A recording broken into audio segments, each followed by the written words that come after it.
仙古年间的不朽者。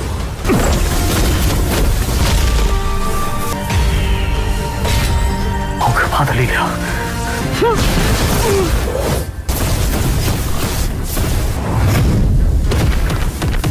那不朽之域，难道真的无路可？这就是起始之路，我的道。可笑啊！吾本，你找到了自己的路。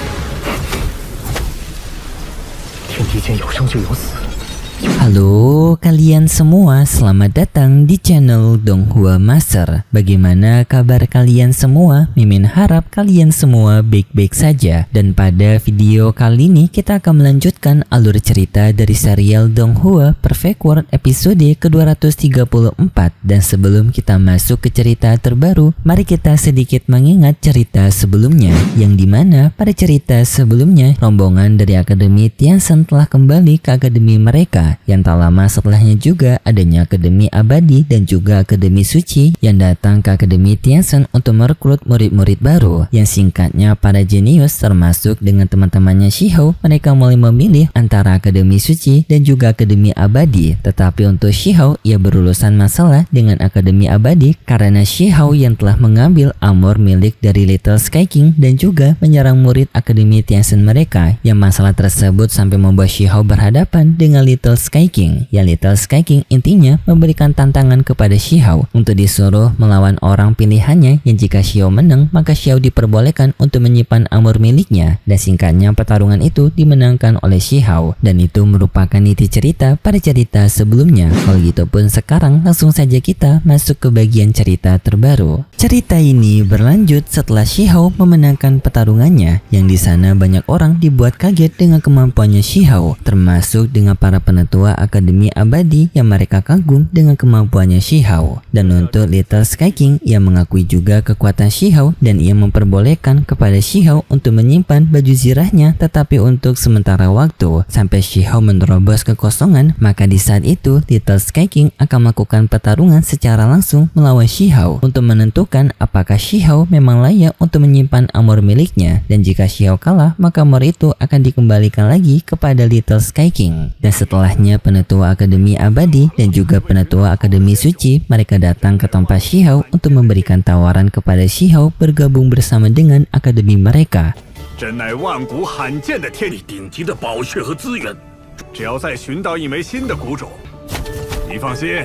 Yang lebih tepatnya kedua penetua ini mereka saling berebut untuk bisa mengangkat Shihou menjadi murid mereka, dengan masing-masing dari kedua penetua itu memberikan tawaran kepada Shihou mengenai harta-harta yang dapat meningkatkan kekuatan Shihou, bahkan termasuk dengan benih dao tingkatan tinggi karena mereka juga dengar bahwasan Shihou masih belum menemukan benih dao yang cocok. Shihou yang mendengar tawaran itu, ia justru di sini berpikir jika dirinya bergabung dengan salah satu dari mereka maka Shihou hanya bisa mengolah satu kekuatan saja, yaitu antara jalan dewa kuno dan juga jalan dari kultivasi modern. Dan Shihou tidak ingin untuk belajar salah satu dari jalan kultivasi tersebut, dan Shihou ingin untuk mempelajari keduanya secara langsung. Dan Shihou pun memberitahu jawabannya kepada mereka semua bahwasanya ia akan tetap memilih Akademi Tianzhen ataupun Akademi Taijin. Yang hal ini pun seketika membuat mereka semua menjadi kaget. Yang sebenarnya alasan Shihou juga tertarik karena ia mengetahui bahwasanya adanya penetua asing yang telah mendukung pertarungan sebelumnya, dan Shihou tertarik untuk belajar dari penetua tersebut, yang dimana penetua tersebut bernama penetua Meng Tianzeng. Yang penetua Meng Tianzeng mengawasi pertarungan Shihou sebelumnya dari burung bangau yang berada di sana, dan lalu pun burung bangau tersebut kembali ke tempat dari penetua Meng Tianzeng. Singkat cerita, Shihou berpisah dengan teman-temannya yang telah memilih Akademi Suci maupun Akademi Abadi, dengan tanpa Chai Shun juga meminta kepada Shihou untuk berhati-hati dengan jalan yang Shihou pilih, yaitu dua jalan secara bersamaan, yaitu kultivasi modern dan juga jalan dewa kuno.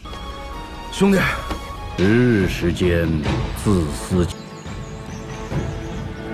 Dan setelahnya pun Shihao bertemu dengan penetua Meng Tianchen, yang di sini terjadi obrolan yang cukup rumit karena obrolannya menggunakan perumpamaan memancing, dan di sini Mimin akan memberikan penjelasan yang lebih ringkas dan mudah dimengerti. Di sini mereka berdua membicarakan tentang Shihao yang akan menggunakan kultivasi ganda, yaitu jalan modern dan juga jalan dewa kuno, yang dianggap jalan ini merupakan jalan yang tidak stabil dan akan membahayakan tubuh penggunanya karena tubuh penggunanya harus memiliki kekuatan yang besar untuk bisa menampung dua jalan kultivasi sekaligus.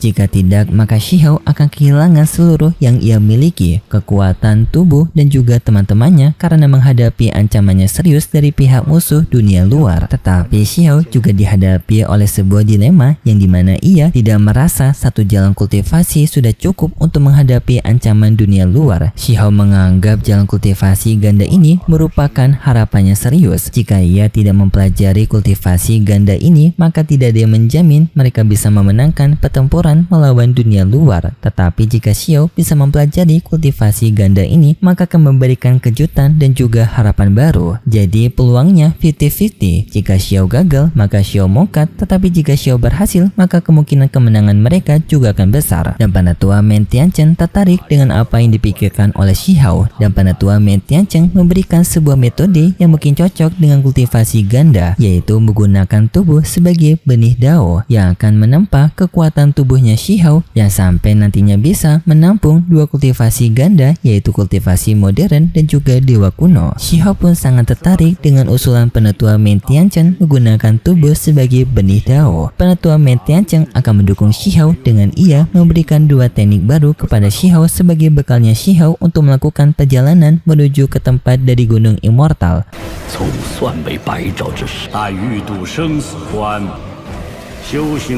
Karena di sana Shihao akan disuruh untuk mencari sebuah harta, yaitu bambu putih dan juga buah semi. Yang kedua hal itu akan membantu untuk pembentukan tubuh benih daunnya Shihao. Singkat cerita, kita diperlihatkan di wilayah luar yang di sini Akademi Suci dan juga Akademi Abadi berkumpul di tempat tersebut untuk pelatihan dari murid-murid mereka. Dan di sana mereka semua dibuat kaget karena adanya orang lain yang telah datang duluan, yang ternyata itu adalah Shihao, yang di sana ia melakukan penempaan tulang daunnya yang berada di sebuah monumen harta.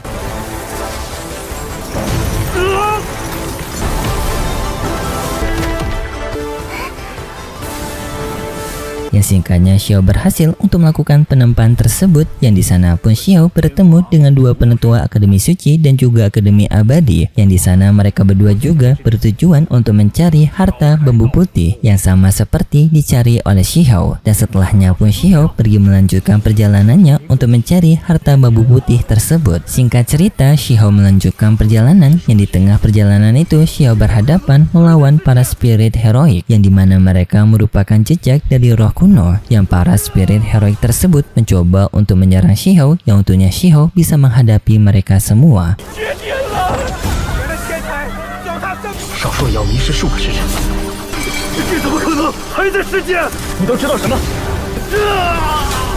Sampai pada akhirnya Shihao berhadapan dengan sebuah mural, yang di sana mural tersebut dapat berbicara dan memberikan petunjuk kepada Shihao benda yang Shihao cari berada di dalam dunia mural ini. Shihao percaya dengan perkataan mural tersebut. Shihao memasuki mural itu, yang setelah Shihao memasuki mural itu dan tampaklah harta bambu putih yang sedang Shihao cari. Tetapi sebenarnya di Donghua disebut sebagai bambu pengusir hantu, tetapi kita sebut saja sebagai bambu putih karena lebih mudah disebut. Dan di sana Shihao berhadapan melawan para spirit penjaga, dan untungnya berkat pedang abadinya Shihao, Shihao mampu untuk menghadapi para spirit penjaga tersebut.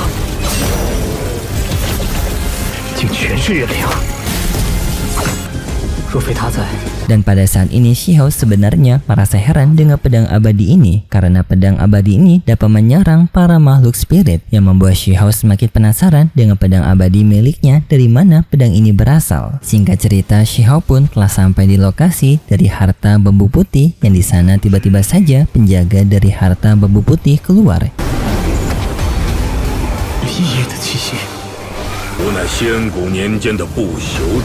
yang dimana penjaga ini merupakan boneka peri emas gelap. Dengan di sana ia mengatakan kepada Xiao bahwasanya ia bertugas untuk menjaga bambu putih ini dan untuk mengetes apakah Xiao layak untuk mendapatkan harta bambu ini. Dengan mereka berdua akan melakukan pertarungan. Pertarungan di antara mereka dimulai dengan Xiao menyerang boneka penjaga dengan menggunakan bulu-bulu dari sayap burungnya, tetapi sayangnya serangan itu tidak mampu memberikan goresan kepada boneka penjaga, dan hal ini membuat Xiao terdesak karena Xiao yang ingin segera cepat untuk mendapatkan harta bambu tersebut.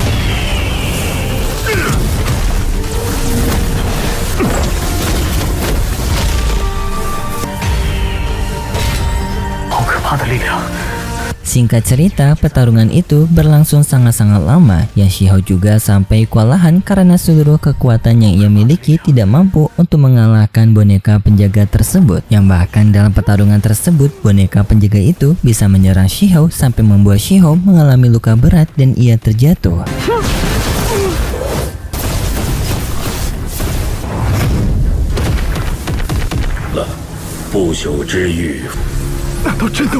Dan boneka penjaga itu menganggap Xiao sebagai orang yang tidak layak dan hanya dewa sejati saja yang dianggap layak oleh boneka penjaga tersebut. Tetapi pada situasi ini Xiao masih belum menyerah dan Xiao menganggap ini merupakan ujian yang harus ia lewati untuk bisa semakin meningkatkan kekuatannya. Yang di sana juga Xiao melihat adanya tulisan-tulisan kuno yang membuat Xiao semakin bersemangat karena tulisan itu melambangkan perjuangan pada era kuno. Yang setelahnya Xiao membangkitkan kekuatannya kembali, yang pada saat itu kolam di area sekitar dari harta bambu putih juga merespon Xiao dengan esensi dari kolam tersebut memberikan kekuatan kepada tubuhnya Xiao. Yang singkatnya pada proses ini Xiao memahami sebuah pemahaman jalan baru bagi dirinya, yaitu jalan pemahaman hidup dan mati. Yang pada saat itu boneka penjaga mencoba untuk mengganggu Xiao, tetapi kolam bambu menjaga Xiao, membuat boneka penjaga tersebut tidak bisa untuk menyerang Xiao. Dan singkatnya pemahaman Xiao mengenai jalan hidup dan matinya semakin dalam, dan jalan ini menjadi jalan kultivasi barunya Xiao. Dan dengan kekuatan tersebut Xiao juga mampu untuk mengalahkan boneka penjaga, membuat boneka penjaga itu lenyap oleh kekuatan Xiao.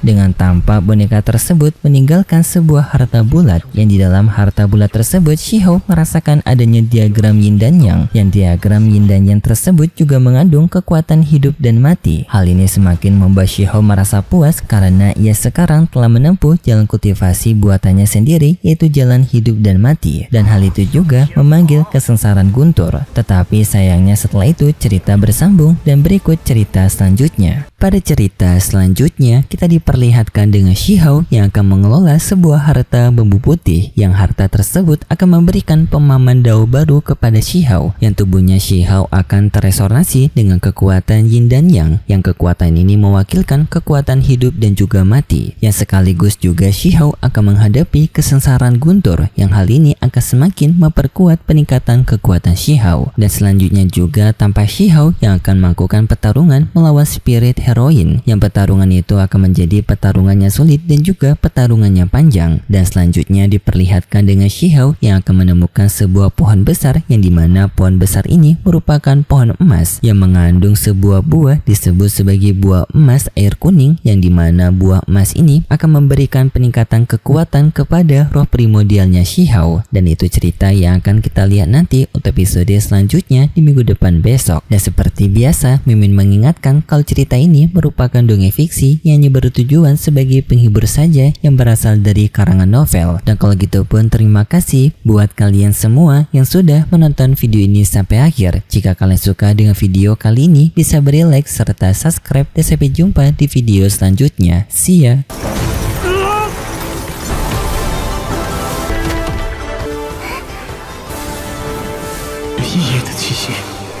吾乃仙古年间的不朽者。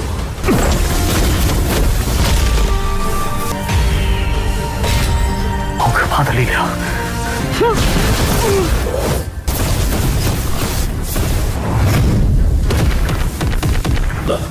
不朽。